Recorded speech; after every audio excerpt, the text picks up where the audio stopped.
আসসালামু আলাইকুম, কেমন আছেন সবাই? আলহামদুলিল্লাহ, আমরাও খুব ভালো আছি। রাতের বেলা বৃষ্টির ভিতরে ঘুরতে আসলাম সপরিবারে। তো বাচ্চাদের আবদার ফুচকা খাবে, তাই তাদেরকে একটু ফুচকা খাওয়ানোর জন্য নিয়ে আসলাম 30 গোডাউন। তো 30 গোডাউন থেকে আমরা চলে যাচ্ছি চৌমাথা। চৌমাথা যাব মূলত চা খাওয়ার জন্য।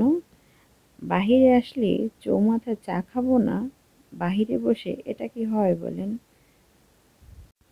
তো আমরা এখন মালাই চা খাবো। মালাই চাটা কিভাবে বানায় তাও আপনাদেরকে দেখিয়ে দিচ্ছি।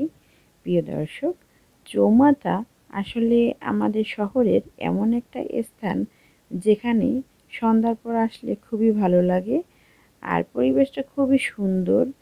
বিশেষ করে বরিশাল, আমার বরিশাল শহরটা আসলেই অনেক সুন্দর। এখানের আবহাওয়া বলেন, মানুষ বলেন, সব মিলিয়ে খুব ভালো।